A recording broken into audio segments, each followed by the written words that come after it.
मास महात्म्य 13वां अध्याय। दुर्वा गणपति व्रत विधान। संत कुमार बोले, हे भगवान, किस व्रत के द्वारा अतुलनीय सौभाग्य प्राप्त होता है और मनुष्य पुत्र पौत्र धन ऐश्वर्य तथा सुख प्राप्त करता है?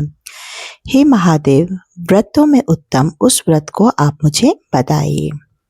ईश्वर बोले, हे संत कुमार, तीनों लोकों में विख्यात दुर्वा गणपति व्रत है। सर्वप्रथम भगवती पार्वती ने श्रद्धा के साथ इस व्रत को किया था।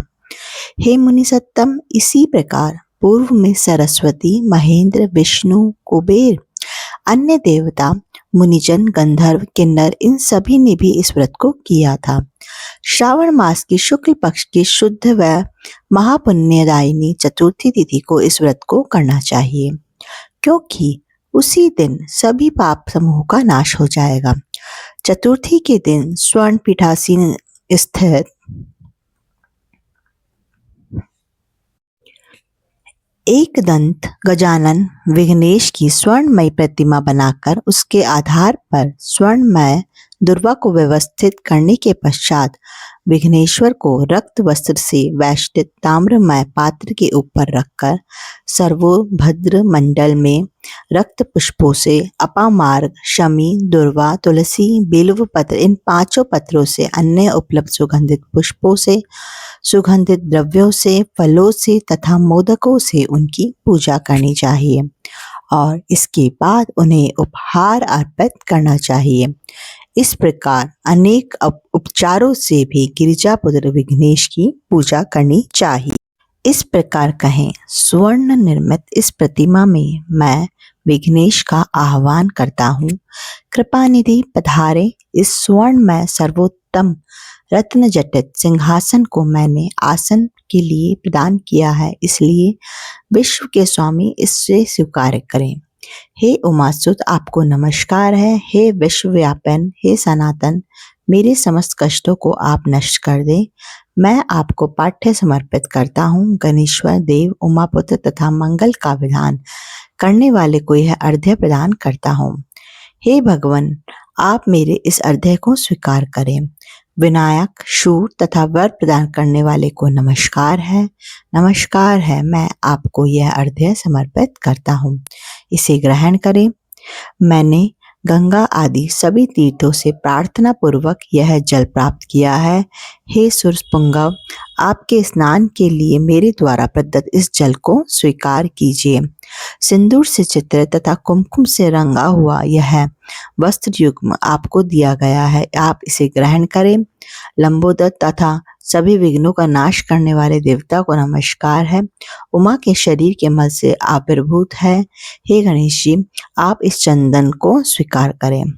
हे सुरश्रेष्ठ, मैंने भक्ति के साथ आपको रक्त चंदन से मिश्रित अक्षत अर्पण किया है। हे सत्तम, आप उसे स्वीकार करें। मैं चंपा के पुष्पों, केतकी के पत्रों तथा जपा कुसुम के पुष्पों से गौरी पुत्र की पूजा करता हूँ। आप मेरे ऊपर प्रसन्न हो। सभी लोगों पर अनुग्रह करने तथा दानवों का वध करने के लिए स्कंद गुरु के रूप में अवतार ग्रहण करने वाले आप प्रसन्नता पूर्वक यह धूप लीजिए। परम ज्योति प्रकाशित करने वाले तथा सभी सिद्धियों को देने वाले आप महादेव पुत्र को मैं दीप अर्पण करता हूँ, आपको नमस्कार है। इसके बाद गणानाम त्वा इस मंत्र से मोदक, 4 प्रकार के अन्न, पायस तथा लड्डू आदि का नैवेद्य अर्पण करें। आपके मुख शुद्धि के लिए आदर पूर्वक कपूर, इलायची तथा नागवल्ली के दलों से युक्त तांबुल आपको प्रदान करता हूँ। हिरण्यगर्भ के गर्भ में स्थित अग्नि के स्वर्ण बीज को मैं दक्षिणा के रूप में आपको प्रदान करता हूँ, अतः आप मुझे शांति प्रदान कीजिए। हे गणेश्वर, हे गणाध्यक्ष, हे गौरी पुत्र, हे गजानन, हे इबानन, आपकी कृपा से मेरा व्रत पूर्ण हो। इस प्रकार अपने सामर्थ्य के अनुसार विघ्नेश का विधिवत पूजन करके उपस्कर निवेदित सामग्री सहित गणाध्यक्ष को आचार्य के लिए अर्पण कर देना चाहिए। उनसे प्रार्थना करें, हे भगवान, हे ब्राह्मण, दक्षिणा सहित गणराज की मूर्ति को आप ग्रहण कीजिए। आपके वचन से मेरा यह व्रत आज पूर्णता को प्राप्त हो। जो मनुष्य 5 वर्ष तक इस प्रकार व्रत करके उद्यापन करता है, वह वांछित मनोरथों को प्राप्त करता है और देहांत के बाद शिवलोक को जाता है। अथवा 3 वर्ष तक जो इस व्रत को करता है, वह सभी सिद्धि प्राप्ति करता है। जो व्यक्ति उद्यापन के बिना ही इस उत्तम व्रत को करता है, विधि के अनुसार भी उसको जो कुछ किया हुआ होता है, वह सब निष्फल हो जाता है। अब उद्यापन विधि बताई गई है। उद्यापन के दिन प्रातः काल तिलों से स्नान करें। उसके बाद व्यक्ति 1 पल या आधा पल या उसके भी आधे पल की स्वर्ण की गणपति की प्रतिमा बनाकर पंचगव्य से स्नान कराकर भक्ति तथा श्रद्धा के साथ इन 10 नाम मंत्रों से दुर्वादलों से सम्यक पूजन करें।